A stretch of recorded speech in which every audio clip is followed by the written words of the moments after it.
Ayaw kumain ng papel.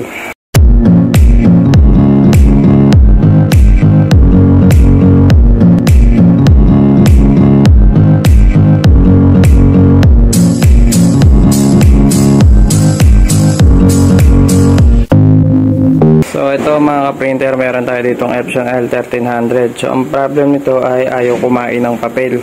So ayan, makikita nyo, nag-error dito. So pag press nyo yan, makikita nyo dyan yung papel nya. Ayan, gumagano'n lang siya, pero hindi nakukuha yung papel.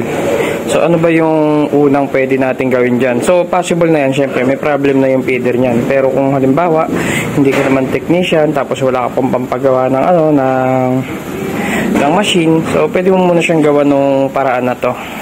Ito, yan. So kung nakikita nyo mga ka-printer, meron tayo dyan, ayan, yung dalawang tornilyo na to na nakakonect sa hook. Ang gagawin nyo lang dyan, pipihitin nyo, tapos isasagad nyo rito sa gitna o kaya dun sa pinakadulo. Iluwag nyo lang yan. Kuha lang kayo ng screwdriver na pwede nyo pampihit. Ito.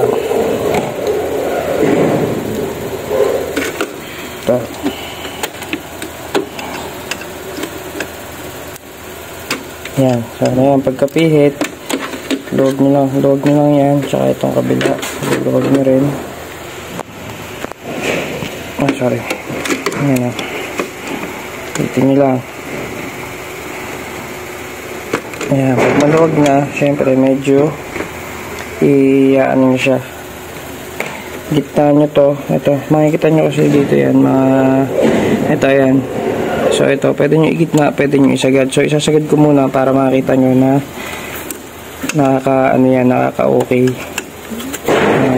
Sagad natin para makita nyo na nagagana yan. Kahit di kayo magpalit ng feeder agad. So ito mga ka-printer, ano lang to, pansamantala. So pagka kasi nagkaganyan, permis na may problem na yung yung feeder. So ayan, yung roller, may problem na yan. Kung di madulas, may problem na yung separation tsaka i-pick up. So ayan, try natin. Ayan. Ayan, kita nyo nag-print.